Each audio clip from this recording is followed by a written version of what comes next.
రిషబ్ పంత్. ఈ పేరు వింటే భారత క్రికెట్ అభిమానులకు ఒక వైబ్రేషన్ వస్తుంది. అతను క్రీజులోకి అడుగు పెట్టాడంటే చాలు, మెరుపులే మెరుపులు.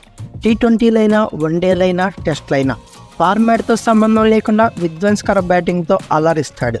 ఈ వికెట్ కీపర్ మరియు బ్యాటర్ ఎక్కడ ఆడుతున్న ప్రత్యర్థి బౌలర్ ఎంతటి వాడైనా అతడికి తెలిసింది ఒకటే, అది బాదటమే.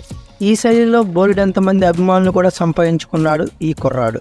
కానీ ఈ ఆటగాడికి జోరుకు రోడ్డు ప్రమాదం బ్రేక్ లేసింది. అదృష్టవశాత్తు జస్ట్ ప్రాణాపాయం తప్పించుకొని తీవ్ర గాయాలకు శస్త్రచికిత్స చేయించుకొని తిరిగి ఆటలో అడుగుపెట్టేందుకు ఎంతో శ్రమించి ఎట్టకేలకు అతను పునరాగమనం చేయబోతున్నాడు. మరి ఇకపై ఒకప్పటిలా అతను మెరుగులు మెరిపించగలడా అన్నదే ప్రశ్నగా మారింది. రోడ్డు ప్రమాదం జరిగిన దాదాపు 15 నెలల విరామం తర్వాత పంత్ మైదానంలోకి దిగనున్నాడు. అతను 25 ఏళ్ల లోపే అంతర్జాతీయ క్రికెట్లో 33 టెస్ట్ మ్యాచ్లు, 30 వన్డేలు, 66 T20లు ఆడేశాడు. అన్నింట్లోనూ మంచి సగటు నమోదు చేశాడనే చెప్పుకోవాలి. టెస్టుల్లో అతను సాధించిన 5 శతకాలు ఆనిముత్యాలే. ఆస్ట్రేలియా, ఇంగ్లాండ్ లాంటి దేశాల్లో అతను ఆడిన సంచలన ఇన్నింగ్స్లో అభిమానులు ఎంత సులువుగా మర్చిపోలేరు అని చెప్పుకోవాలి. ఇక ప్రతికూల పరిస్థితుల్లో క్రీజులోకి అడుగుపెట్టి ప్రత్యర్థి బౌలర్లను బెదరగొట్టి మ్యాచ్ ఫలితాలను మార్చేయడం పంతుకున్న అలవాటని చెప్పుకోవాలి. ఐపీఎల్లోనూ అతను ఎంతో మెరుగైన ప్రదర్శన చేశాడు. 2016లో పంత్ ఐపీఎల్ కెరియర్ ఆరంభమైంది. అప్పటి నుంచి అతను ఢిల్లీ ఫ్రాంచైజీకి ప్రాతినిధ్యం వహిస్తున్నాడు. లీగ్లో అతను మొత్తం 98 మ్యాచ్లు ఆడి 34.61 సగటుతో 2868 పరుగులు చేశాడు. అందులో 1 శతకం, 15 అర్ధ శతకాలు ఉన్నాయి.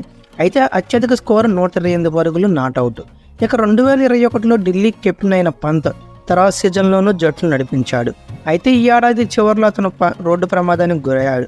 పంత్ను కారు నుంచి బయటికి తీయడంలో కొన్ని నిమిషాలు ఆలస్యం జరిగి ఉంటే ప్రాణం పోయేదనే చెప్పుకొచ్చారు. ఈ ప్రమాదంలో మోకాలతో పాటు పలు చోట్ల తీవ్రంగా గాయాలయ్యాయి.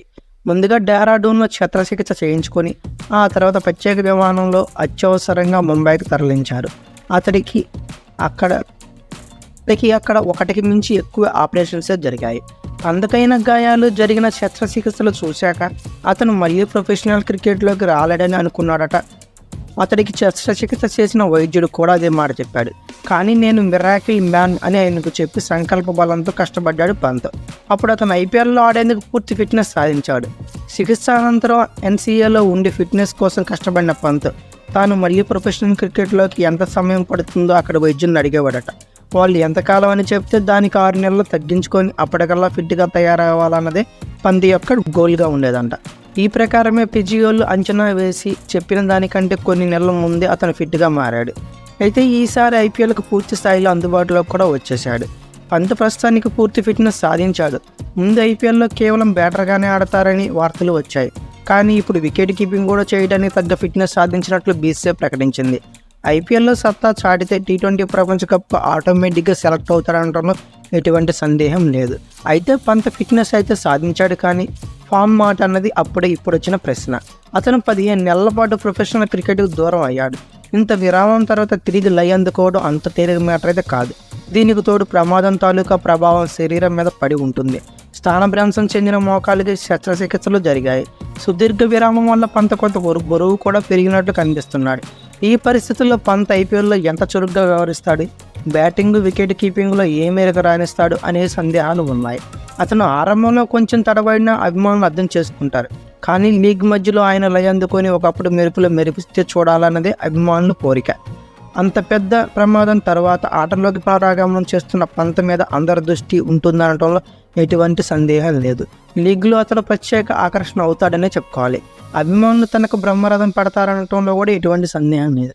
కానీ అంతిమంగా ఆటతో మెప్పించడమే కీలకం. అది చేస్తే పంత్ సూపర్ హీరో అనిపించుకోవడంలో సందేహం కూడా లేదు. అయితే ఓవరాల్గా ఐపీఎల్ 2024 17వ సీజన్లో పంత్ ఆగమనం ఎలా ఉండబోతుంది అనుకుంటున్నారో కామెంట్ బాక్స్లో పించేయండి.